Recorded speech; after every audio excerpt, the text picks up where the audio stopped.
Sanele, Khoza, right? Mm-hmm. You guys brought us here once again. We were here last year. Yes. And we got to see the good deliverables being delivered to you Yes. as Zodwa Khoza Foundation. We should team beginning to see this happening here. The team coming, the players here, the administration, MTN is here. Just take us through the day and what it means to all of you to have all of this happening here once again.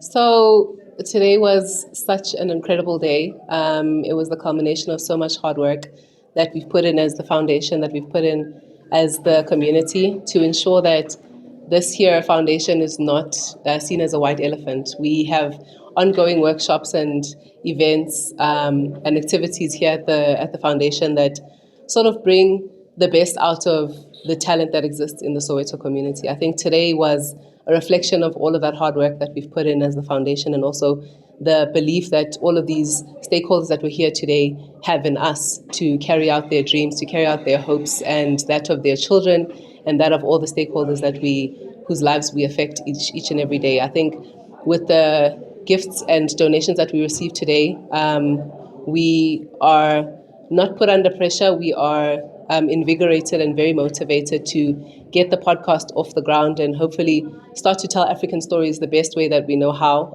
straight from Africans, for Africans, to the rest of the world, and change the narrative that has been put out there falsely, and obviously tell our stories and in more than one way. I think what we're trying to establish here is to find pioneers in the space, especially that come from the streets of Soweto, where we've been seen as a community that has been forgotten, but through initiatives like this, we're put back onto the map, and through brands like Pirates and like the Zodwa Khoza Foundation, we're putting a better picture on the map of the Soweto community. And I think what we have here today is going to help us tell those stories even better moving forward. Just before we go any further, for those who don't know what the Zodwa Foundation, Khoza Foundation is, or what it does, or what it's all about, just take us through what you are about and how much this equipment is going to help you. Just to add on that, what you just said, and why podcast equipment. Okay, so the Zodwa Khoza Foundation is a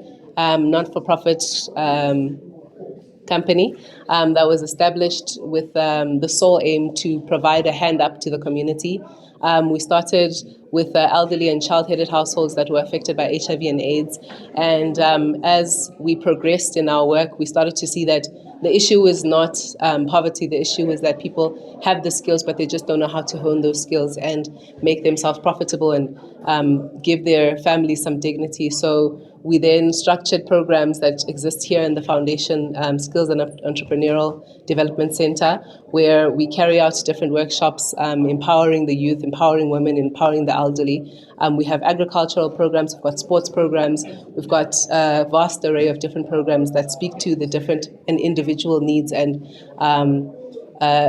skills that our beneficiaries have. We have lots of stories, like I alluded to before, that we have a lot of stories that we need to tell. We've got the elderly in our community who have stories for days about different areas of our lives that we can learn from, and the podcast equipment studio is going to allow us to give that platform to people who have a story to tell, and to tell it without fear of prejudice or bias, and they'll be able to tell their stories fully, and for the generations to come to learn from, and for us to be motivated in this lifetime. And without any pressure, any successful story that you guys have been able to produce? I understand this foundation has been here for a while. Any success story that we... There's a lot. I think one of the success stories that come to mind right now is the job readiness graduates that we just graduated a few weeks ago. 400 graduates who took part in a job readiness workshop, and they're ready to be employed. They've got skills to enter the workplace, because I think a lot of the times after matric, you ask yourself, what next? And I think we lack that bridge that moves between matric and also getting into the workplace, and we need those skills. So I think 400 more graduates who are ready for the workplace and ready to just dive in and gain skills and knowledge in different areas of work. That's no small feat, and that's one of the biggest successes that I can say from this year, that we're really proud and we tap ourselves on the shoulder for. Thank you so much. And Thank the you. good news is that you're not going to be doing sports, right?